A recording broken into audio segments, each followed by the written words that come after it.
and welcome to our latest webinar on prevention over cure, something I think very important to me. This is me. I'm Katharine Metters. I'm a physiotherapist, ergonomist, health and safety person. I've been around a bit of experience, and I'm the head consultant for Posturite.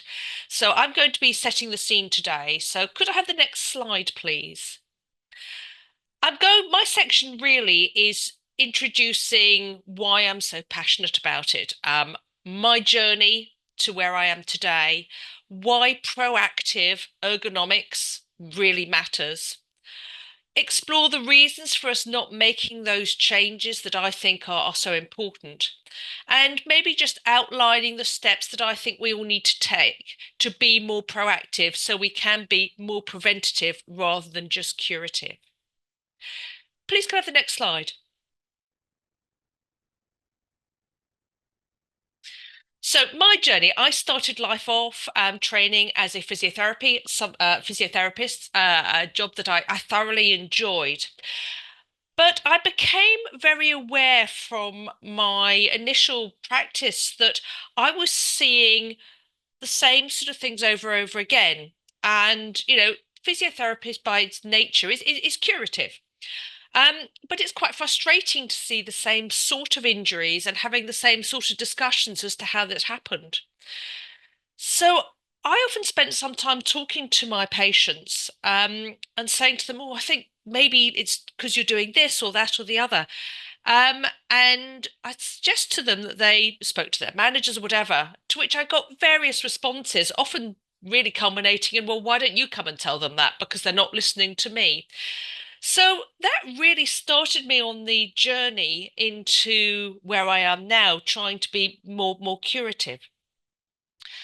A lot of musculoskeletal injuries are caused by, slow accidents, as I call them, lots of injuries that build up over time. Maybe they may start at discomfort and then build into pain. They're not fatal, but they are very disabling and costly. And quite often, as the body develops these discomforts, it develops coping mechanisms that can throw off other parts of the body. You may well know people who say, "Well, I had a knee problem and that threw my hip out or my spine out." So it's really important to sort of stop these things in their tracks and learn from them. So we need to move very much more from a curative to a prevention approach. And that's certainly where I started on my journey. So could I have the next slide, please? If we wait for trouble to occur, we've already got potentially a chronic injury, and takes a lot more treatment and support than curing an acute injury. So automatically, we've got both pain and physical costs to that. It also leads to unhappiness. If you remember when you felt uncomfortable, you're not usually in the best frame of mind. And that doesn't actually lead to you being very proactive. So it's going to be costing us in people's performance as well. So we've got costs of treatment, costs of poor performance. And actually, poor employee morale. If you work for a company that doesn't seem to care about your well-being and being proactive, you're not going to have very good, feeling towards them. And so, the reputation of the company can suffer. And actually retaining employees, could be difficult because, why would you work for somebody who doesn't care about your well-being? So on to the next slide, please. So I highlighted the sort of problems with waiting. So what are the benefits of early intervention? Well, if we have a more preventative thing, then quite often the problems won't occur.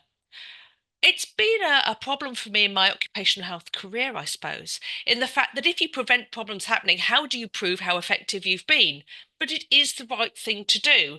And if you can look back to see maybe your statistics from before you put an intervention and then afterwards, you can look at the benefits that you have. So we can actually prevent musculoskeletal disorders, which remain stubbornly high within our workforce. If people are not having to be distracted by pain. Their focus and their performance and their engagement improves. I mean, it has been proven that you can get a threefold return on investment by being more proactive and putting these interventions into place.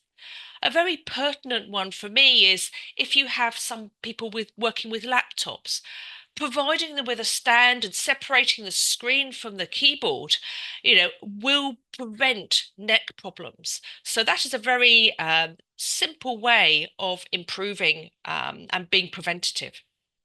So you save money directly and indirectly by being proactive, and it improves your company's reputation. It also affects the way people feel about themselves. If you are in a positive mindset, if you feel you're being cared for, if you are feeling well, your whole posture and your whole demeanor improves. And it's also shown actually that it boosts your immunity and things like that. So it has a real positive overall benefit. Can I have the next slide, please? What I've said so far, I imagine, seems very obvious. And you think, well, why aren't we being proactive? Possibly in a nutshell, it may be that we're just too busy. And it always seems we've got pressing day-to-day, excuse me, pressing day-to-day things to do. And the time needed to be proactive it just doesn't seem to get there. But it really is worth focusing on. Why else? Well, I don't think we have a systems approach. We bring in new tasks, we bring in new activities, but we don't stop and think how that activity will affect people from start to end in a very systematic way. And this is very much where the ergonomics comes in. So we need to think about these things. May I suggest that one of those recent activities we brought in place and often haven't thought about from start to the end is hybrid working. There are so many elements. None of them are particularly difficult, but we need to take the time to step through what it actually means, where problems can occur, and what we can do about it. So I think we don't take a systematic approach.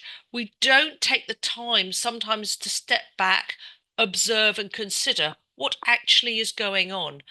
We often focus on what we want to happen rather than what is actually happening.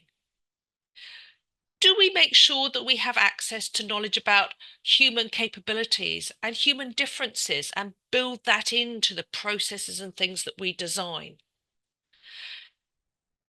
For me, I think I've spent my whole time looking and observing people. It becomes a second nature, but that's a skill set I have, and other people have skills in other directions. So up until now, we've very much had some of these skills in a very small group of people. Some of the tools we use, that you might have heard things like Ruler or eReba or Art, some of these tools that the HSE have available to us are very effective, but they are quite time consuming, quite difficult to perfect. So I think up until now, some of the tools we have to be analytical and look at what's going on with people have not really been accessible. But I hope that something that Jon is going to talk about will open our eyes to how much more accessible these tools are. Can I have the next slide, please? Now, this one is great. Human error. So often we blame when things go wrong on people. And it's so easy. We have to take responsibility for ourselves. When I had done accident investigation, nearly always somebody will say, "Oh, that nearly happened to me." "Oh, I knew that was going to happen." I mean, very rarely did I attend an accident where those things weren't said. So we have to question, if we knew, why don't we take action? Is that the human error, failing to take action? I've often shouted at the television when there's been a report about an accident and they say it's human error. And you think, well, actually, is it the person who designed the process that had the error? And did we put somebody at the end in a situation they had no choice but to make the wrong decision. So was it the person who designed the system who didn't take the time to see how things would happen? Is that where the human error occurred rather than the person who actually made the wrong decision or pushed the wrong button? So we need to be a little bit more proactive and thinking these things through to make sure people make the right decisions for themselves. Some of the other things that I hear people say is, oh, it's quicker to do it this way. Well, it may be quicker in the short term, but all those micro little problems that you're building up for yourself is going to cause problems in the long term. So it might be shorter in the quicker in the short term, but maybe it's going to be longer in the long term. What about, I can do it this way. I'm strong enough. I don't need to use that. Well, that's fine. But as we age, we carry these little micro injuries that we have with us. Just because you can do it, is it actually good for you to do it? Is there a better way that will keep you healthier for much longer? It's always been done this way, challenging the normality, as it were. Some people don't feel empowered to do that, and we need to change the system so when people spot an opportunity to improve, it can be brought forwards and it can be looked at and hopefully embraced. It's always been done this way. Do you know what? Everything changes, and it's often time for a review and a refresh. And people will also cite cost. Oh, well, to get a trolley or to make changes is going to cost. And again, I would draw us back to all the research proves that taking a proactive, considered approach generally is cost effective, up to 3 times as much, if not more. So I think cost in the short term, sometimes you pay in the long term. So really important there. Next slide, please. So I just really want to touch on some of the core ergonomic principles that we come back to. And a lot of these you're going to be very familiar with. The body works well and gets least traumatic injuries to it when you use neutral postures. So we're using the joints in their most relaxed position, and we use the middle range when we're doing activities. It's not to say that we can't extend out of those postures and those ranges, but we want to spend most of our time in them. We need to make sure that the postures that we use, we need to make sure the postures we use are supported by the appropriate layout for the task. So the task will require the body to move in certain ways. And because the human is able to adapt, we often adapt to poor workstations by putting our bodies a bit under pressure. So let's redesign the workspace and make sure it's appropriate for the task that's performed. Then we've got humans. We come in all different shapes and sizes. Just because we're tall doesn't mean to say we have long legs. So we need to make sure there's enough adjustability within our workstation to allow all people, or an overriding majority of people, to set up to ensure that they are able to have the neutral postures and things are within reach for them so their body can work well. We also need to look at support. Good support of the right postures will prevent the body fatiguing. So spending a decent amount of time with good support in the right position is where we want to be. But no matter how good the posture is, the body thrives on movement. So we really would like to see that people move from one good posture into the next good posture and have plenty of opportunity to move in between.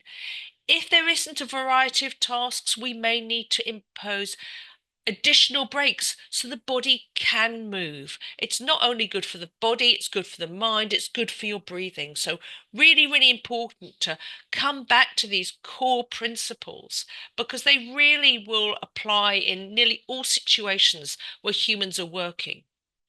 And when we start looking at, co-working with technology, maybe cobots or robots, we need to make sure that we come back to looking at the human in this way. Next slide, please. So I thought, having gone back to the principles, I was going to just talk about the elements that we need to make sure we do when we are embedding ergonomics and prevention into the process. So when we create a new task, when we review or change something, we need to have a look at it from an ergonomic point of view, putting the human at the center, or the humans at the center of it from the start, and look at all the elements through. We need to assess the impact on those activities and the environment on the individual.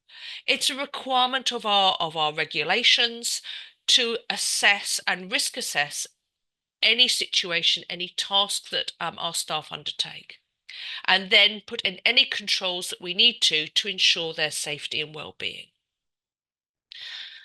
It may require some training. If we provide equipment, we may need to train people on the use of equipment. We may need to train people on certain activities that they need to do. But we also need to remember that people react to training in different ways. Some people are visual, some people are auditory, but also remember what different levels of knowledge they bring. So really important to train people according to their needs. When we come to technology, I'm not very good at technology, so I'll need a lot more hand-holding than somebody who is a digital native. So let's make sure we have different training approaches to make sure everybody's able to work safely. I've said we need to make sure that we have the adjustability within the workstation to ensure that everybody's able to work effectively.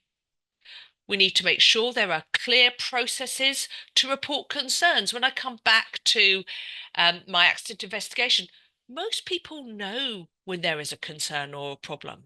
We just need to let them bring them forwards so we can, work on them, act on them, put in controls before they start causing problems. We also do need to have an easy referral to physiotherapy. Musculoskeletal injuries are very common. And as I said earlier, if we get to them early and we treat them early, we get a quicker and better resolution. So I would suggest that having these referral pathways is very important, particularly if you have a lot of manual or sedentary jobs. And no matter what system we put in place, we need to make sure we have good feedback loops so we can review, make sure that what we have in place is working, and keep it up to date if things change. Next slide, please. So really, just to summarize, early action will reduce pain and costs, reduce well-being, and improve productivity. Ergonomics and physiotherapy are vital partners. The ergonomics, hopefully, to prevent the problems, and the physiotherapy to early intervention to try and improve things if there are concerns. The proactive approach will always benefit both employees and organizations. And as I come back to the title, prevention is always better than cure for the individual and also for organizations. So with that in mind, I'm going to hand over to Jon now, who's got some exciting things to show us about how we can be more proactive. So Jon, over to you. Katharine, brilliant presentation. Thank you so much for that. And to everybody who's watching and listening, thank you all so much for investing your time this morning. I hope you find this session really useful. Just by way of a slightly wider introduction, Jon Abbott, I'm representing Cardinus Risk Management. And at Cardinus, I carry two core areas of responsibility. So my primary role is I am responsible for our DSE proposition. So I look after products and services and work to make sure that they continue to evolve with our clients' changing DSE requirements. With my second role, I help our global customers or those that have complex organizational structures to make sure that they're meeting the outcomes that they need from their DSE program. So that could be regulatory compliance in countries around the world that have a regulatory standard. It could be to reduce injuries, reduce discomfort, or perhaps reduce insurance and healthcare costs in other countries. So my job really is to help and ensure that organizations are really driving the outcomes that they need. Now, Cardinus itself, globally, we are the biggest provider of online DSE management software and services that you will find. And that's a pretty big statement, isn't it? The world's biggest provider. I base it on two core parameters. The first one being the number of organizations that we work with. And today we support over 1,500 large corporates. And in fact, many of them we truly support their worldwide footprint. The second parameter for that claim is the number of individuals who use our online tool, a product called Healthy Working, to manage their ergonomics comfort. And last year in 2024, we had over 5 million instances of individuals completing an online self-assessment. Now, that in itself puts us in a very, very privileged position, because where our customers allow us to, we can start using some of this aggregated data to start looking for trends. We can start looking for those clues and the indicators that will tell us how our DSE programs need to evolve if they're going to continue to drive outcomes as our environments and our workplaces continue to change. And that's very much what I'm going to be talking about over the next few minutes, is how technology can give you the data sets that you need to evolve your program ahead of any influences and changes, but more importantly, how we can evidence the return on investment argument that Katharine made just a few moments ago, and demonstrate that we can add shareholder value through a DSE program. And let's start at the beginning. Look, I'm sure everybody here has a clear motivator for your DSE program. For many of us, it might be regulatory compliance. We want to ensure that we're complying with the DSE regulations and helping our companies, our employers, to comply with the law.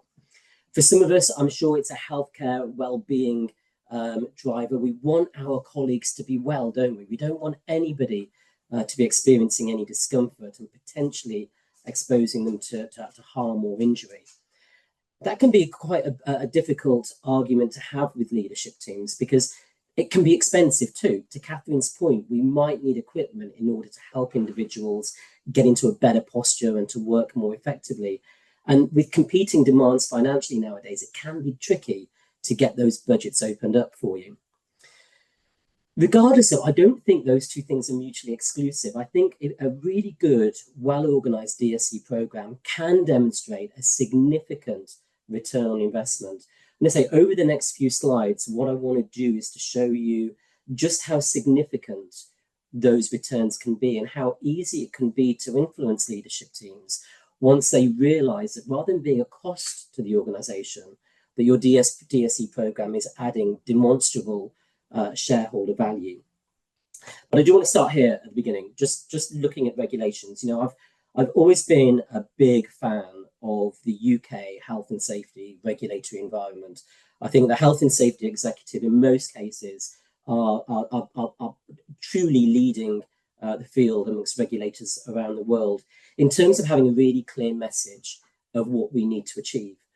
But more importantly, the HSE provides some pretty fantastic guidance in terms of how we get there. This is what you need to do in order to comply. That said, I see many times over that people will interpret the regulations quite literally in some cases. And sometimes the regulations can be so prescriptive that it narrows down the scope of what we think we need to achieve. And sometimes it takes our focus away from the bigger, wider risk issues that we're having to address in the modern workplace as we have it today. And let's face it, our risks are changing and will continue to change. We've always had office environments, and for many decades we've had home workers. Hybrid workers are really building the bulk of our workforce nowadays. But we've got people increasingly working in collaborative environments in our offices. So a step away from the traditional desk and chair setup, we have people working on benching, on soft seating. If you look at shared service centres, Regis and WeWorks locations, brilliant places, but the ergonomic setup is often somewhat lacking. Hotel lobbies, service stations, the domain of sales guys and pharmaceutical reps. We have so many different types of environments and so many areas in which people are working that we sometimes, if you focus so distinctly on the requirements of the DSE regulations, we fail to discharge our duty of care under our wider obligations. But I like technology for a number of reasons. A good online system, whether it's something that you develop in-house or look at a commercial product available on the market, it allows us to communicate with people quickly and in large numbers. And you'll often find that any online office solution pretty much follows the same process. We typically start with education and information. And that can be hugely impactful because workers don't want to be uncomfortable. Often they just don't know how to put things right. And I've always been a big believer that an educated worker is an empowered worker. They will correct things for themselves. And for many of us as organizations, that's the dream. We deal with risk at the earliest and therefore the least expensive opportunity. Typically, technology will then go on to look at self-assessment. And again, we can pick up on residual risk at that point. But still, it doesn't necessarily need any organizational intervention at that point. Often people, again, will self-help if we can give them the signposting and the information that they may need.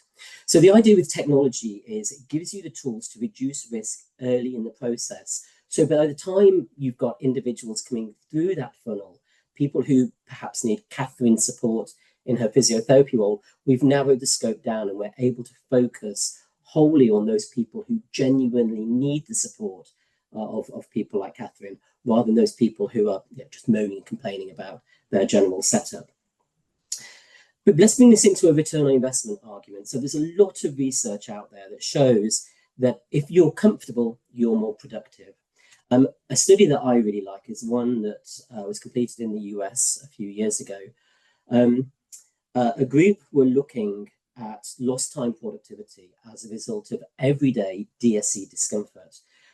Their working group was with just under 29,000 working adults. And this is what they uncovered. If you experience wrist pain on a regular basis, it is likely that you are losing up to 5.5 hours of lost productive time a week. Headaches, 3.5 hours of lost productive time. Now, this is brilliant data because it essentially means that we can now start to benchmark the cost of discomfort to our organizations. And so to create more of an understandable environment, I've been working with 3 organizations over the last few weeks, 3 organizations who have just hit their 12-month anniversary of working with us here at Cardinus. So we're analyzing their data to try and understand what DSE risks they really have in the workplace and how we need to evolve their program to make sure they are delivering better outcomes over the next 12-month period.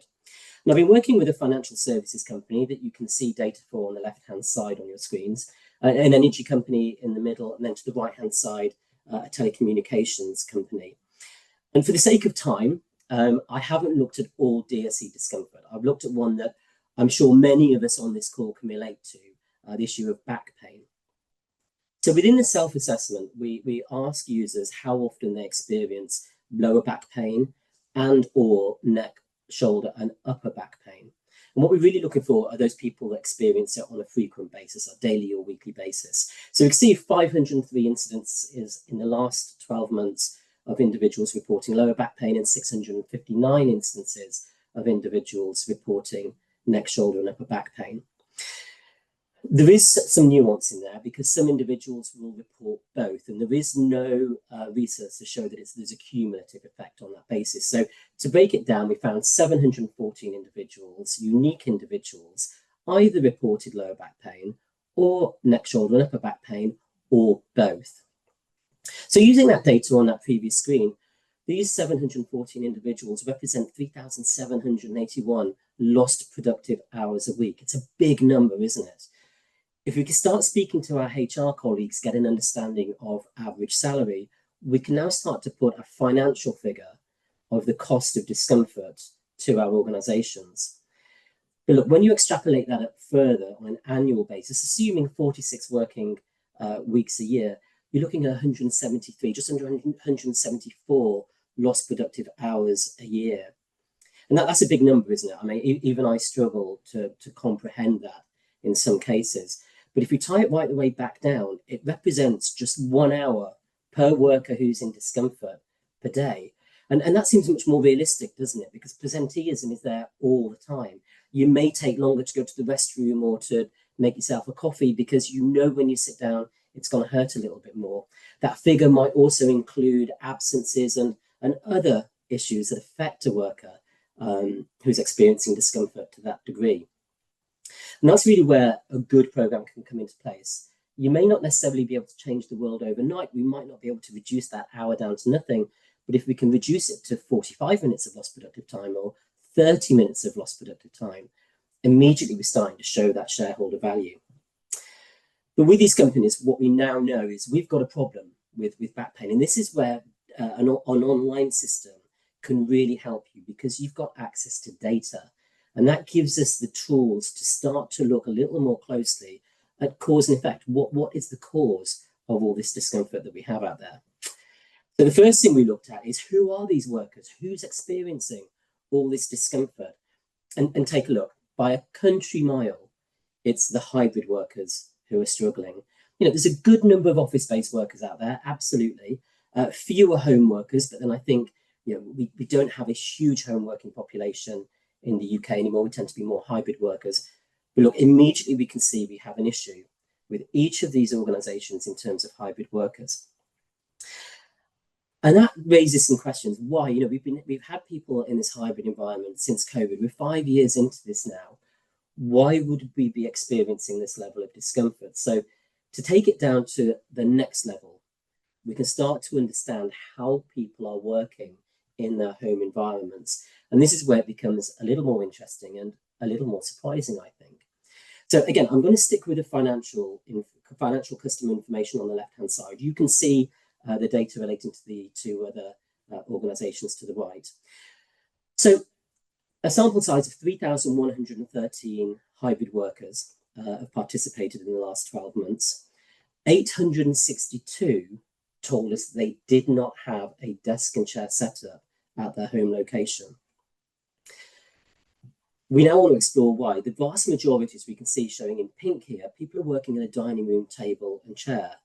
Now, think about most DSE programs, most DSE education. It talks about using an adjustable chair with a 5-caster base at a regular desk. Now, that kind of information for people who are working at a non-adjustable dining room table and chairs is meaningless. They can't make those adjustments. So whilst we might technically be meeting the requirements of those DSE regulations, we're not meeting our duty of care in terms of training people on the equipment that they're actually using. What is probably a little more surprising with this particular example is just under 25% of these workers claim they're working on a couch when they're at home. Yeah, again, we're 5 years into this. We know that poor postures, particularly unsupported postures, can cause discomfort. So while I'm not at this point suggesting that this is the cause of that discomfort that we've been looking at, there's probably a highly causal effect there. A number of people said they work in other locations. They're not at a dining room table, not at a kitchen counter, not on their couch. And so we asked them, well, where do you work? And this is where we got some really interesting responses. I work on a bed. I sit on the ground with my back supported by a pillow. I'm on a bed with a small laptop table, mini table sitting on the ground. I work at a bedroom vanity table. I find that really surprising. I'd have thought, certainly this far after COVID, we would have got a grip on how people are working. But clearly we haven't. We still don't really understand the risks that our colleagues are being exposed to. Now, the argument that may come back is that people are working from home 1 or 2 days a week, and it's a valid argument. But when you look at that a little more closely, that's 20 to 40% of an individual's working time spent sat on the floor or sat on a couch or on a bed. And I would always argue that on that basis, it is foreseeable that if somebody's working 20 to 40% of their working week on a couch that is not supporting them, it is foreseeable that they could experience discomfort. It is foreseeable they could go on to develop an injury. And therefore, we're not truly discharging our responsibilities under the Health and Safety at Work Act. But more positively, workers do want to help themselves. Here's an example of a customer who simply through technology without any organizational or any organizational support, have managed their risk. So you can see to the left-hand side in the graph there, we've got a reasonable number of people who are showing in red, they're high risk. So these are individuals who have self-reported a daily or weekly pain symptom. To look to the graph to the right-hand side, just through signposting and giving guidance and advice, that level of risk has been reduced significantly. But that's not the big message as I see it on the screen. The big message is the light green section on both sides. The people who have absolutely no issues, who are comfortable, happy, productive at their workstation. And you just look at how much that has grown from the left to the right. So again, by building this information back into some of the research figures that are out there in terms of productivity, you can really start to demonstrate to your leadership teams just how effective your programs can be financially. So with that said, I truly believe that if you want to really push out better outcomes from your DSE program, we need to have a level of reality. We need to understand how people are working, where they're working. Until you've got that, you have no idea what issues you need to address. As we've seen on a few slides ago, the reality might be ugly. The reality might be something that we don't want to know. But actually, if we want people to be healthier and well and productive, we need to know the conditions that people are truly working in. And on that basis, educate them. There's a lot of contradiction in law nowadays, particularly between HR law and health and safety law. An individual might have the right to demand to work from home, but they might also not want an ergonomic desk and chair setup because they don't have the space or the aesthetics isn't right. So let's make sure if we do have individuals in this situation, that we're educating them in the real world setting. If you're working on a couch, heaven forbid, let's teach you how you can work as well as you possibly can from that couch. The big thing I would always give away though is make sure that you are recognizing the gains that you're seeing. I mentioned earlier, if we could reduce that hour a day of lost time productivity to 45 minutes to 30 minutes, that's a big thing in commercial terms. So it's important, I think, that we shout about it, that we're proud of the efforts that we're putting in. So I think from an office perspective, I think there's, technology is fantastic. It gives you access to big data sets. It gives you the ability to communicate with workers en masse and encourage them to take positive action. It also gives you the data for leadership teams too. But we also need to think about our manual handling assessments as well. For those of us who perhaps have warehousing, retail, production, whatever it might be, you're very likely familiar with the ART, the MAC, the RAP tools, and certainly on the Health and Safety Exec's website, there's some really good resources, really good support to help you to complete those assessments.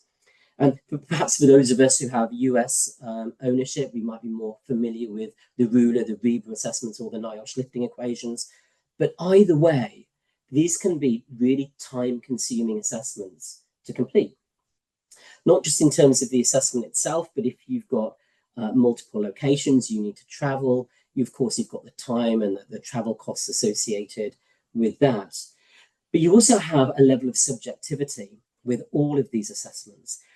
Different assessors will have different experiences, they'll have different ways of viewing a task, and that might change the input into these assessments that they're addressing. And so you end up sometimes with some nuance between two assessments for the same task.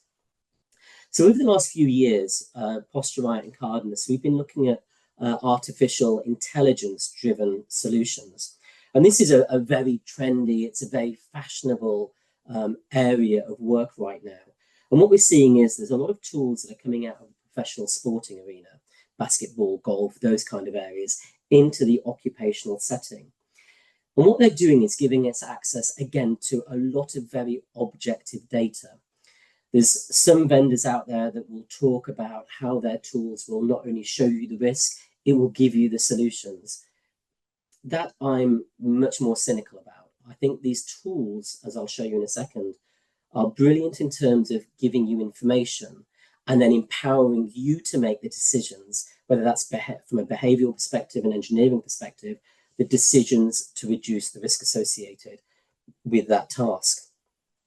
So we work with a Canadian company. It's called Free Motion AI, and they have an app similar to that you're seeing on the screen right now. So a colleague of mine recorded me stacking these chairs a few days ago.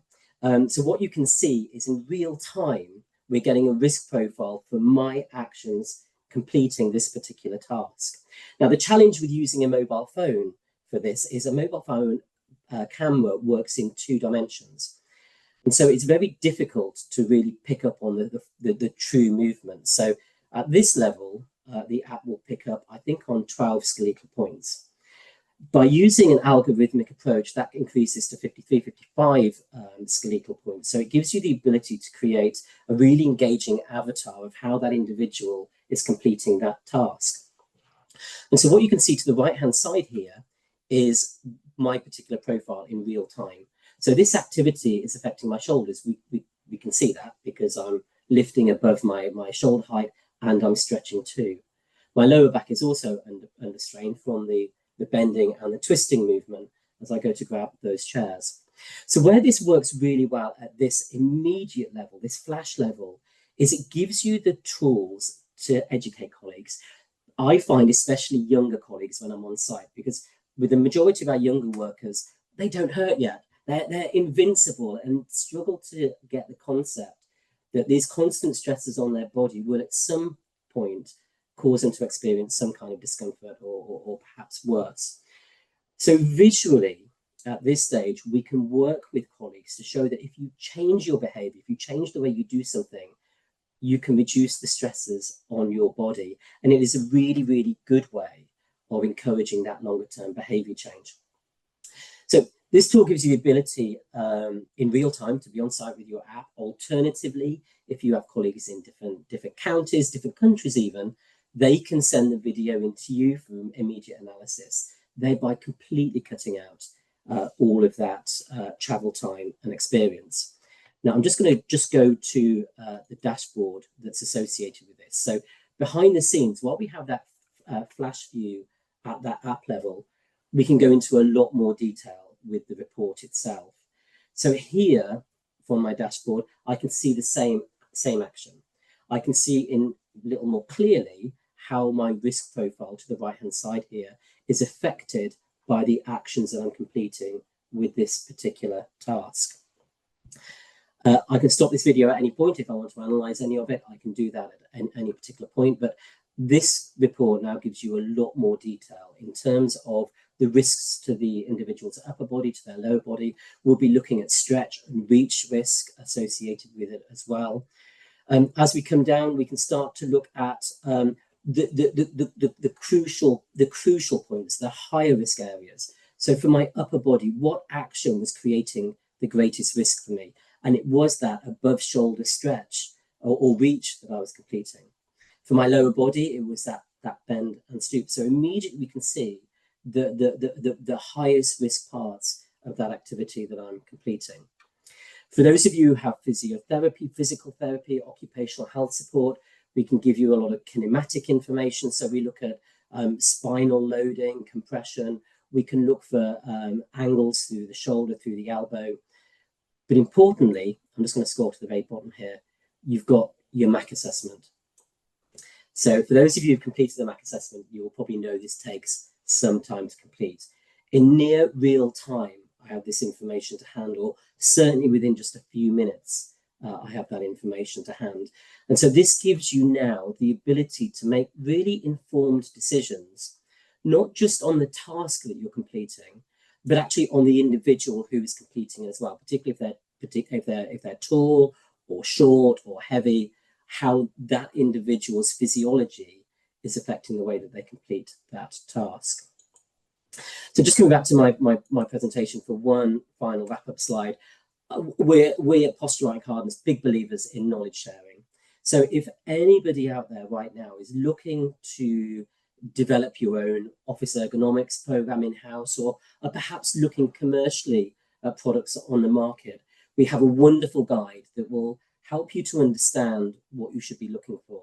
What is your vision for your DSE program, and how can technology help you achieve those outcomes? It includes a wonderful glossary, so it will take you through all those acronyms that we get for information security and all these other scary bits and pieces too. And if you speak to your Posturite contact, they'll have that over to you pretty quickly. The other thing we'd like to invite you to do, the 3Motion AI assessment tool for that ART, MAC, RAP, manual handling assessment. We're happy to provide any listeners here today a 2-week unrestricted trial to it. Go ahead and use it. Complete as many manual handling assessments as you will like to. And it just gives you an ability to actually just get some work done, but get it done really quickly if you need to. And again, if you want access to 3Motion, simply ask your Posturite contact and they will get you all the details you need to be able to download it onto your phones and get underway. And Katharine, that is me done. So thank you so much for the opportunity to go through those slides. Thank you, Jon. I just to sort of finish on your last point, motion capture, so exciting. I mean, I don't think anybody would have thought of manual handling assessments and excitement in the same sentence before. But when I've started using it, I mean, you can't help yourself but go around and just look at lots of different tasks. And also from a rehabilitation point of view, giving people the tools to see for themselves what actions are poor is so exciting. I suppose I used to come across as a little bit with biofeedback many years ago.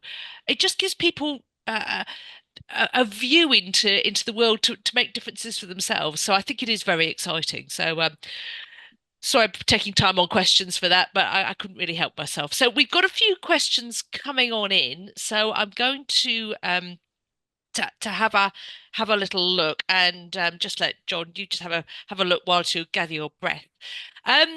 Right, so I've got loads of questions. Oh, the good one. We send out invitations for colleagues to complete assessments, but we can't make them complete them. If we hear they're working on social value tests, what can we do? Asking people to complete an assessment is actually for them to comply is a legal requirement. Employees are required to cooperate with their employers to ensure their health and safety. So you can be a little firm with people. But what I would say is it's usually down to a management style. If the manager believes it's important, they will say to their staff, right, okay, I'm going to give you a certain amount of time. It only takes 20 minutes, half an hour. I want you to complete this. And if they feel it's important, it will get done, because if we don't get the start of that journey there, it's really difficult. I think, Jon, have you got a comment on that? Yeah, this really comes down to culture and helping an individual to understand what is in it for them. If you run a DSE program for legal reasons, often we find that people switch off to it. But if you can help them to understand that there is true physiology behind it, we're going to be improving your outcomes. We did a project a few years ago where we looked at the impact of technology on school children, because in the UK now, kids are being given devices at a very, very young age, and we're seeing the behaviours around technology use are developing as young as 7 to 8 years of age. So we created a series of resources for parents to discuss with their children, and that caused a fundamental change in the way people perceived your DSE corporate process, because suddenly, as educators of their children, they became much more mindful of their own postures. So sometimes it's worth thinking a little bit out of the box, but you'll find that one thing that will really resonate with your workers in most cases. Yeah, I think I've done the same in the past. I think it's so important. Sometimes we put our own health and safety to the back of the line, and we have to sort of bring it forward sometimes. Yeah. So yes. Next one is a desk assessor who knows how to set themselves up, but they're saying that despite that they're getting uncomfortable.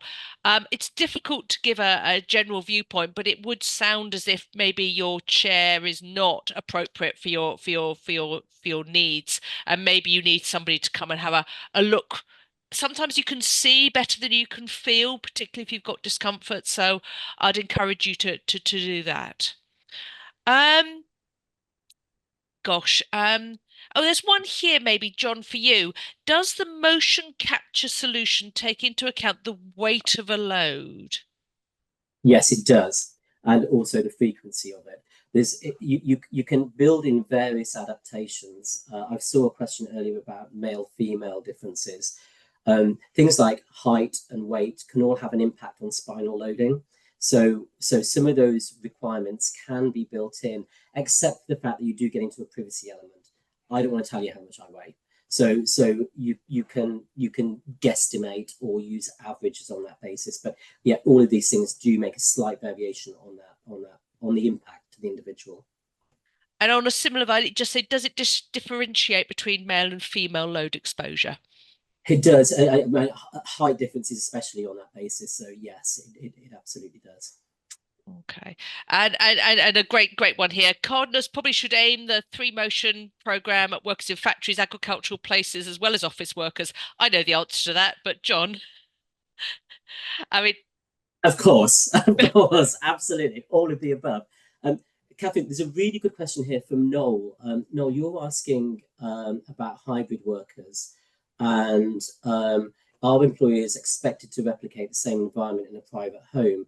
There's a few questions in here. I think the challenge we have is there's a lot of contradiction between HR and health and safety laws that I mentioned earlier. A worker in particularly in some European countries, has an absolute right to demand to work from home. So if you're in Portugal with a child under 7 years of age, you can demand to work from home. That often can contradict your ergonomic obligations, where people might need to have a desk and chair setup, particularly if they haven't got space for it or if the aesthetics don't work. So you do end up with contradiction that sometimes you're trying to put in an ergonomic environment where ergonomics cannot exist. So I would say it always becomes risk-based. If you know that that individual is experiencing discomfort, then there's a bigger discussion to have. Should they have the right to work from home if they will not put a desk and chair in? And that's really where you've got to start engaging with your HR teams and potentially unions as well. But I would say it always comes back to the risk assessment. If the individual is reporting being uncomfortable at home, it is reasonable that they should accept any accommodations that you're offering them. I would agree, and I would also strongly advise people to really dig in and understand the tasks that people perform. We cannot have a universal this and that because we all work very differently, Yeah, and some activities can take place from a sofa. If you're having Zoom calls and everything else, you could do that. Okay, you still need to get up and move around, but if you're inputting, then it's a different ball game. So knowing what people do and how they work is so vitally important. And once again, we are putting a lot of onus on managers understanding what their staff are doing to be able to have these conversations. I think people are more receptive too if they actually feel they're being treated as an individual rather than a blanket policy. I think people respond better to that. yeah, completely. Isabel, you raised a really good question here. If we allow people to work without a desk and chair, and then they report that their working environment is not suitable, are you opening yourself up to breaking the law? I think what we have to realise now is it's not as black and white. We have people who do work in collaborative environments where they are sitting on benching, they are sitting on self-seating, and that's an architectural designer's requirement. Again, WeWorks locations, very few WeWorks locations that I've worked in the public spaces have proper desk and chair setups. They're chairs with five legs rather than anything else. So we do have these people in those environments, but again, it comes back to the risk assessment. If the individual is reporting pain, you are duty bound to do something about it. You have to put the right control measures in, whatever those control measures are. But the reality is, if somebody's not uncomfortable, let's let them work anywhere, because particularly with the graduate workforce, the younger people workforce, they're going to be joining you and not able to sit up in that upright position because they don't have the muscular strength to be able to do so, because their behaviors have developed on the couch and all these other locations. So the world is changing so fast. We just need to be mindful of how people realistically will be working. Yeah, and I think with that in mind, those of us who deal in sort of musculoskeletal, we need to have programs to help people develop better, healthier postures because Yes, we know if you don't have the cores, if you don't have the strength, it's very difficult to sit in a good posture. But we need to get you there if you're going to have longevity and not develop problems. So I think that there's a lot of joined up thinking to be had here between all of Catherine, us. I know you and I are going to give the same answer to this question. Richard, I'm seeing your question there about people who are sitting cross-legged, lying back too much, resting on keyboards, despite the fact that you've given them the assessment and the training. It's all about movement, all about movement. You sit in that, you give them the training for that 90 degree, 90 degree, 90 degree posture. If I sit like that for more than 20 minutes, I'm in pain. So it's all about movement. Like, it's fine to lean forwards, it's okay to lean backwards. Once they start experiencing pain that they want to report to you, though, you are going to have to do something more formal. But I would encourage activity, movement as much as you can while people are working. Yeah, I have to say I find the power of this is can be controversial, so you know you need to take this with, but I take pictures of people in certain postures, and I actually don't need to say anything more because I often show it to them, and they already know that it's leading to problems. So sometimes again, it's awareness. We just get lost in the work sometimes, and and forget what we're trying to do, but it's all about support and Yeah, good postures and moving from one good posture to another with a few awkward ones in the middle. But we need to use, I said to have the joints in neutral postures. We need to use our joints in full range of motion every day. If you don't use it, you lose it. So there is a indeed. balance to get here. So yeah, really, really Patricia, I'm important. just looking at your point here. I don't even get me started with primary school teachers. They get a raw deal. Um, so I completely understand where you're coming from. Yeah, I do. I mean, a lot of times, and I will say to people, you know, well, why don't you ask the child to come up? And I get told, no, you can't say that. Well, as a parent, I mean, it was a while ago. I quite often used to get my child to come up to a better posture for me. You know, so there is a lot to be done. Absolutely, there are some things out there. I did notice from somebody asking about legal requirements for manufacturers of office chairs to create chairs with adjustable arms.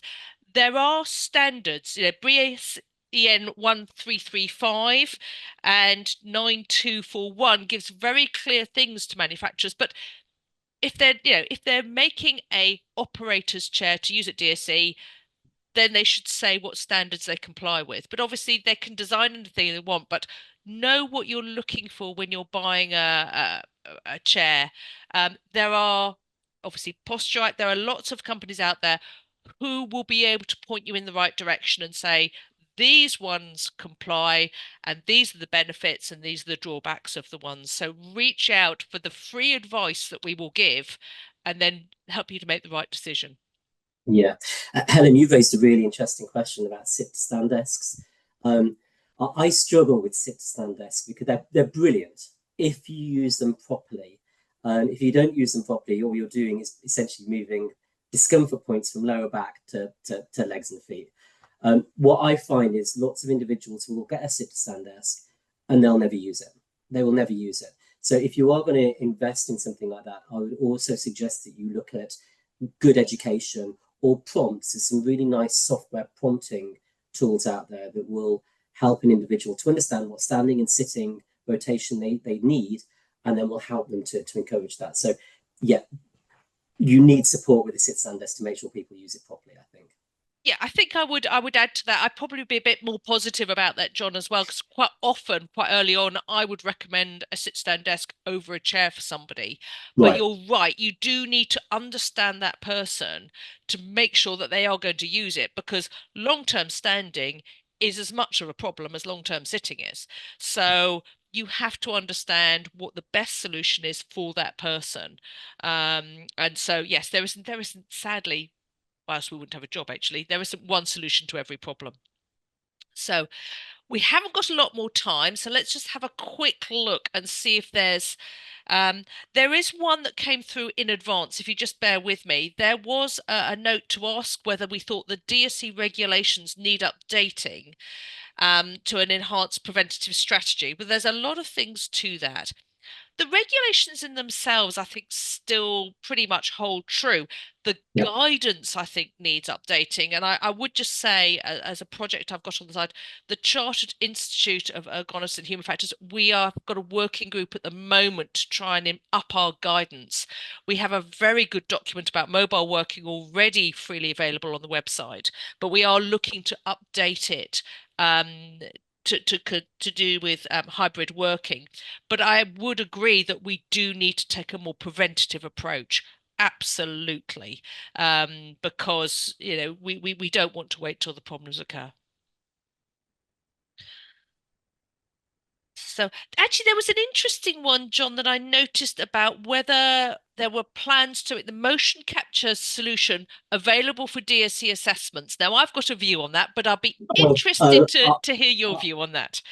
we get asked this a lot, and I struggle with this because motion capture is designed for motion and movement. And the challenge you have with any office-based environment, if you know that an ergonomist or a physiotherapist is walking around, everybody sits up straight. Yeah. And if you use motion capture in that environment for a very short period of time, you will see best practice all the time. There's other issues of things like security, safeguarding, lots of other questions in and around it too. So we are looking at how we might be able to set something up so that an individual's posture is captured over the course of a day. So we get them when they're unaware of when they're being recorded. So we're looking at it. I struggle with it for the office environment, but we're trying to find a way through that right now. Yeah, I think I always often struggle with it because usually where I've seen it be used, it's a frontward facing camera, and so often you need an alternative view to see some of the angles. So at the moment, it doesn't seem to be quite there. If anybody wants to take a look at something, there's a program called Bright Day out of Northern California. Katharine does it uses your webcam. It is very advanced. It will capture pretty much any forward leaning, backward leaning. It's very, very good. We partnered with them for a long time. It didn't go anywhere because there's big data issues associated with it. Unions get very worried about productivity uses. I think there is a place for them, but you will find usually a lot of pushback from workers. Yeah, and let me come back, don't we, to culture. Are people doing this for my health and well-being, or is there an underlying Yeah. reason that we don't feel comfortable with? So I think actually there is just one I've noticed that we probably ought to. How accurate is the app for manual handling body assessment? Oh, Just very, very. It's been through a lot of testing. If you take advantage of this 2 week opportunity to use it, do both. Do your assessment, use the app, and just do your own validation. But it is very, very well validated. okay. I think we pretty much come to the end of time we've got here, I'm afraid, John. So there is just one last one asking about the fact sheets on how to use sit stand desks effectively. We have a lot of resources on our website. That is one of them. So please have a look at our free resources. So may I just say that? So, right. Let me just sort of finish up here to say we will be sending out that email to you in the next 24 hours. So that will have a recording of what we've done today, the slides, but also all the information that John has talked about getting, to be able to use and to get the free trial. So please look out for that. If you've got any questions or inquiries, please reach out to Posturite, our account managers, the contact button at the top of the website, and we will come back to you on that. And I think just before I start off, John, thank you so much. I've thoroughly enjoyed today's session, so thank you so much. Thank you for the opportunity, and thank you everyone for giving your time to listen to me speak today. I appreciate it. So without further ado, we'll let you get on with your days, and thank you for watching. Have a good day. Bye bye Bye now. bye.